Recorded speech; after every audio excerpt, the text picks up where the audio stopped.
The right choice and use of Film Developer is another place you can save money in the darkroom. Welcome to the Naked Photographer, where I'll be exposing myself. No, I won't. That sounded better in my head. If you're using a specialty developer like Pyro or something like that, then really you're kind of stuck with what you're doing. But if you're using a general purpose developer, such as say D76 or ID11 or anything like that, then you may want to consider changing to a replenishment routine. A lot of different developers can do a replenished routine. You just need to look up the information about it and see if a replenisher is available. One that I like to use and have used in the past is Kodak Xtol. So Xtol comes as a 5-liter package. It currently sells for $10 for that package.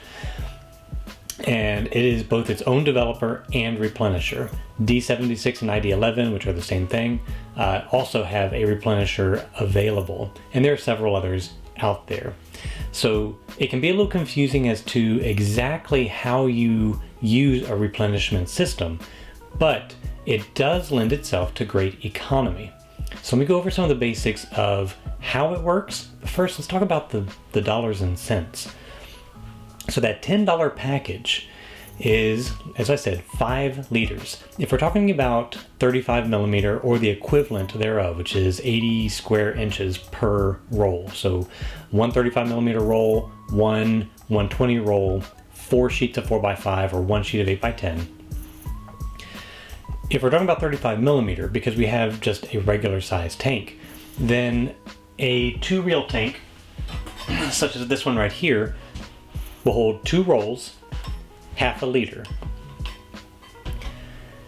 So if we do a stock solution at 1 shot, then you would be able to develop 10 batches in that 5 liters. That would be 20 rolls of film. So 20 rolls of film, $10 for the developer. You're looking at 50 cents per roll for developer. If you're doing 120, then it's going to cost double that. However, you can stretch this a little bit by reusing it at least one time. So you can knock the 35 millimeter cost down to 25 cents a roll. That's not too bad. If you are using this at a 1-to-1 dilution, which is available for Xtol, then you can extend the cost a little bit back down to the 25 cents per roll, because you're cutting the developer in half and then adding with water. You cannot reuse it though, so 25 cents per roll is about the maximum if you're doing 35 millimeter in a 2-roll tank. Replenishment, however, works a little bit differently. I'm going to set some of my developer as a stock reserve. The rest will go into its own container, which I'll mark as the replenisher. The first thing you want to do is, of course, go ahead and develop your film. So I would measure out the amount that I need for developing the film.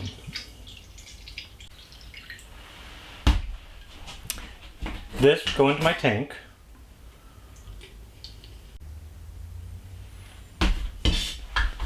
And I would then process that film just like normal. Then, when it's complete, what we're going to do is measure out 70 milliliters. In the case of Xtol, every replenisher is going to have its own amount that you'll need to do per roll. So in this case, if it was 1 roll of film or 1 sheet of 8x10, 4x5, and so forth, then I would measure out 70 milliliters from my replenisher tank. This is now going to go into the measuring cup. From the tank itself, I'm going to pour out the used developer up to my original 500 milliliter mark.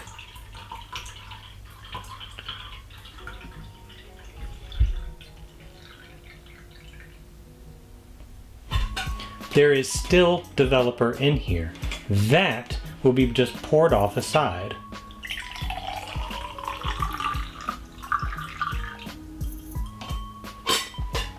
This will get discarded. This, now again, 500 milliliters, just as the original that I measured out, is going to be put back into my bottle to be reused again. But it is not 500 milliliters of used developer.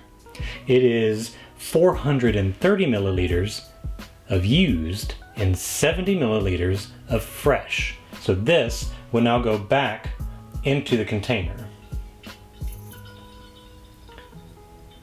And when I am ready to develop again, I will use this same container of developer. After which, I will replenish 70 milliliters of fresh developer from this container into here, again topping off to my original measurement of 500 milliliters. If I developed 2 rolls in this tank, then I would have measured out 70 milliliters per roll, so 140, and then topped this off back to the original 500. So you're always putting in fresh, unused developer, but at a very specific amount for every roll that you use. Now cost. I mentioned before that stock, if you used it one shot in this tank for 2 rolls, would be 50 cents per roll. If you reused it once, which you can do without having to change any sort of development time or anything like that, then you can get it down to 25 cents per roll in a 2-reel tank. If you're shooting medium format, then it would be the 50 cents every time. If you're developing at 1:1 with Xtol, then you can get it down to 25 cents. You can only use it one time. You have to discard it every time. If you're doing replenishment, however, since you're sipping away at that 4 liters extra with 1 liter set aside, that brings the cost down to 17 cents per roll.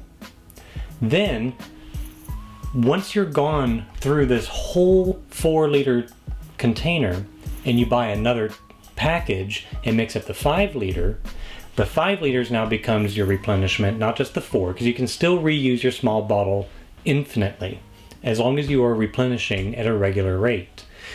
Then you can bring your cost down to 14 cents per roll. So that will extend your development, or at least your developing dollars. You do, however, need to process fairly regularly in order to keep this from going bad. In a full container with the lid on, if it were topped off, this should last anywhere from 6 months to a year. If you don't think you can go that long, I would actually break this up into their own 1 liter bottles that are sealed. I like to use glass bottles because they're less permeable to oxygen, and then these little lids with the cones in them. They seem to last for a very, very long time, sealing away any air.